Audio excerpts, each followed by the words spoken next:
A Parthian horseman rides toward the Roman lines. On his spear, the head of Publius Crassus, the general's own son. The richest man alive watches from inside a collapsing square of infantry, 50,000 arrows overhead, 20,000 men dying. He has enough gold to ransom a kingdom. It buys him nothing. Greetings, my dear swamp dwellers. It's your host, the Options Lizard, crawling out of the reeds with something that has been aging in the mud for 2,000 years. Tonight's story is about a man who cornered every market Rome had to offer and then discovered there was one he'd forgotten to price. I call it the gold standard. What you're about to hear is educational content about historical events. This is not financial advice. These are true stories with real consequences. The lessons are yours to learn. The mainstream account holds that Marcus Crassus was simply Rome's most successful entrepreneur, a man who turned post-Civil War chaos into a fortune through shrewd real estate and the kind of opportunism every business school now celebrates as first-mover advantage. The evidence looks compelling, I will grant you that. Crassus stabilized the Republic during the Spartacus crisis, when the Senate had run out of options. He financed Caesar's political career when the treasury wouldn't. His triumvirate kept 3 competing warlords from tearing Rome apart for nearly a decade. By this reading, private wealth filling public gaps is just efficient capital allocation. Crassus did what governments couldn't. The system worked. Which is why historians treat him as a cautionary tale about personal ambition, rather than a structural warning about what happens when money becomes a parallel government. That story is not wrong. It is just incomplete in one very specific way. Here is what that tidy account skips. Crassus didn't just fill a gap in the Roman state. He was the gap, by design. And everything downstream of that was inevitable. Our friend was not simply an opportunist who found a broken system. He was a confidence architect who needed the system to stay broken. To understand why, we need to watch the mechanism operate in real time on a burning building. My dear swamp dwellers, the richest man in the ancient world had just bought himself 7 legions, a province, and a war. And every single one of those purchases was about to go catastrophically, irreversibly wrong. Sometime around 80 BC, a tenement in Rome catches fire.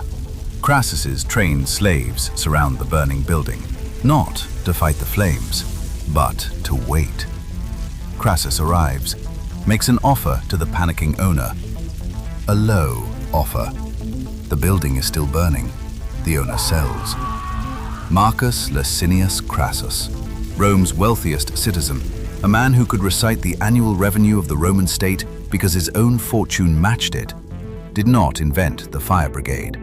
He invented something more elegant, the crisis as a negotiating position. This was not incidental. This was the template. Locate a crisis. Become the only liquid buyer in the room. Extract the asset at disaster pricing. Then supply the solution you were already holding. Rome burned. Crassus bought. Rome thanked him. He ran this scheme for 30 years, and I will tell you, it is one of the more elegant confidence architectures I have encountered in this swamp. When the Spartacus revolt humiliated 2 Roman commanders in 73 BC, and the Senate ran out of options, ran out of generals, ran out of treasury, ran out of anybody willing to take the command, our friend stepped in. 8 legions, personally co-financed, in exchange for supreme command. The Senate, desperate, said yes. The principle was now formalized. The Roman state itself could be bailed out, and thereby indebted by a single private fortune. The Senate never quite recovered from the logic of that. he crushed the revolt. And then, with the methodical instinct of a man who understood that every transaction needs a closing statement, Crassus crucified 6,000 captured slaves along 130 miles of the Appian Way from Capua to Rome. Every merchant, senator, and traveling dignitary entering the city passed his work. The crosses stretched to the horizon. You might call this cruelty. You would not be wrong. But Marcus, bless him, understood it as something else entirely. This was advertising. This was Crassus explaining, in the most unmissable language the ancient world possessed, the cost of defying the man who had just saved the Republic.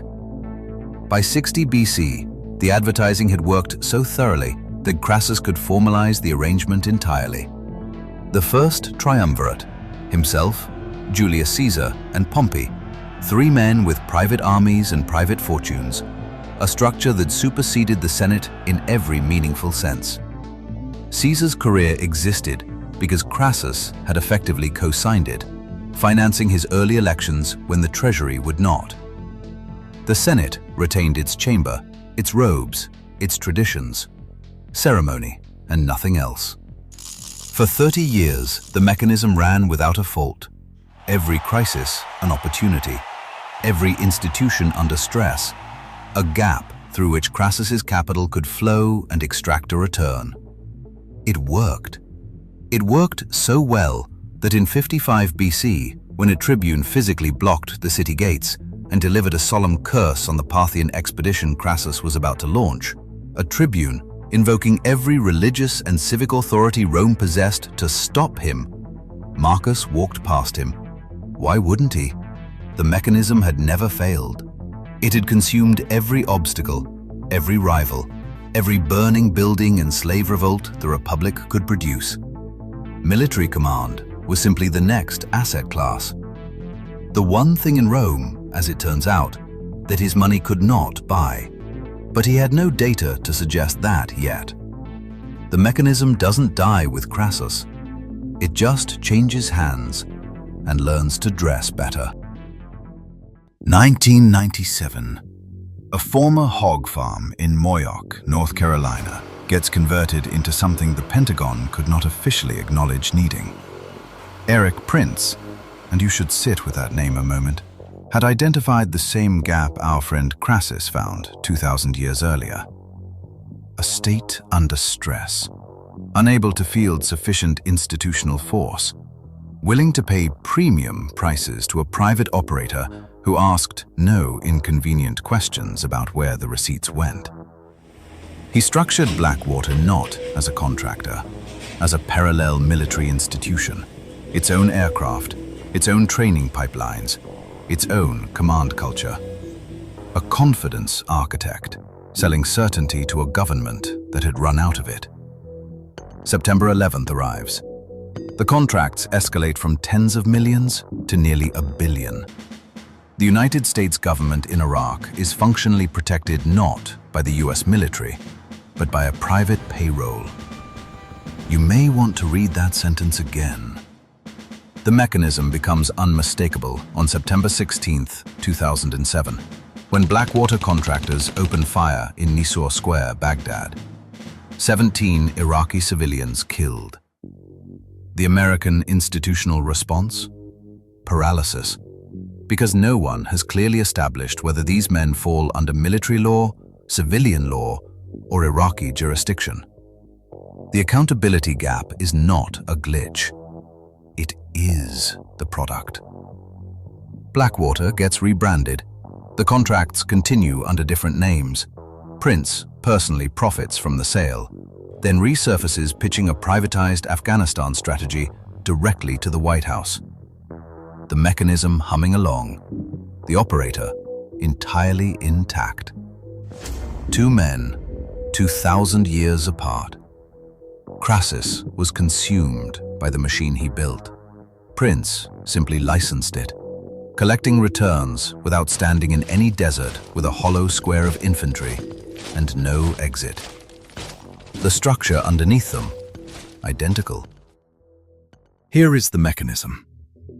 and I want you to sit with it. When private capital becomes liquid enough to substitute for state functions, armies, security, emergency response, it does not merely influence the state, it replaces it.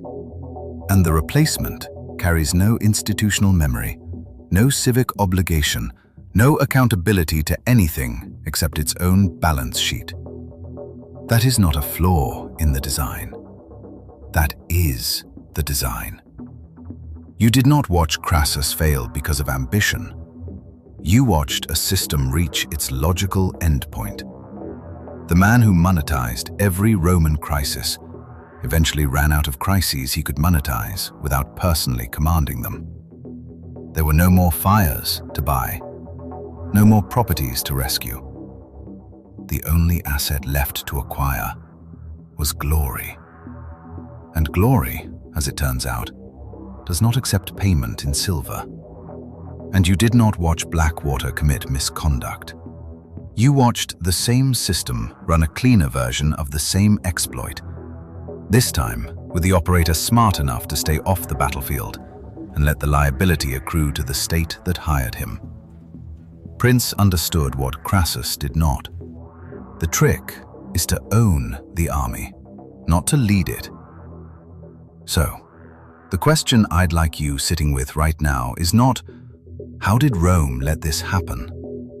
It is this: what function in your city, your country, or your retirement portfolio is currently being performed by a private operator who arrived during a crisis and never left?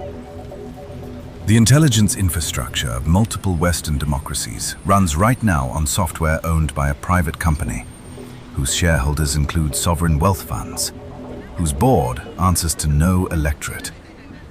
A fire brigade that arrived after 9/11 and is still negotiating the purchase price. The company is Palantir Technologies. It began as a data analysis tool for the CIA and NSA. It now holds contracts across 17 government agencies. Its CEO has publicly declared, on record, that its mission is to be the operating system of the Western Alliance, and its stock trades on the New York Stock Exchange, which means its obligation to maximize shareholder value is, legally, co-equal with its obligation to protect the governments it serves. That is not a conflict of interest. That is a structural condition, built in at the founding, running right now on the same servers that process your country's most sensitive decisions. You might ask, who exactly is the client when the company handling those decisions is publicly traded? It's a fair question, a genuinely interesting question. And the answer that keeps me in the swamp at night, is that when those interests diverge, the algorithm will tell you. You just won't be in the room when it does. Here is what I take from Marcus Licinius Crassus. Wealth is not power. Wealth is leverage. And leverage only holds when the underlying asset can be moved. The moment Crassus needed something money genuinely couldn't purchase, loyalty that wasn't transactional, soldiers who weren't mercenaries, a general who actually understood cavalry, 30 years of accumulated leverage collapsed in a single Syrian afternoon. Not because he was greedy, because leverage cannot distinguish between the assets it can move and the assets it cannot. That distinction only reveals itself at the worst possible moment. And I'll tell you what keeps me up. Right now, somewhere, a very smart person with a very large balance sheet is looking at a public institution in crisis and thinking, I can run this better, cheaper. The state will thank me. They are probably right about the first two. Poor Marcus. So were you. If this story made you think, you know what to do. Subscribe to Tales from Wall Street. Hit the bell. Leave a comment. Tell me which story you want next, because there are 1,000 more where this one came from.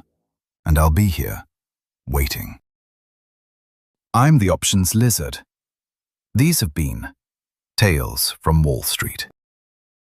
He went to the desert for glory and came back as the ghost.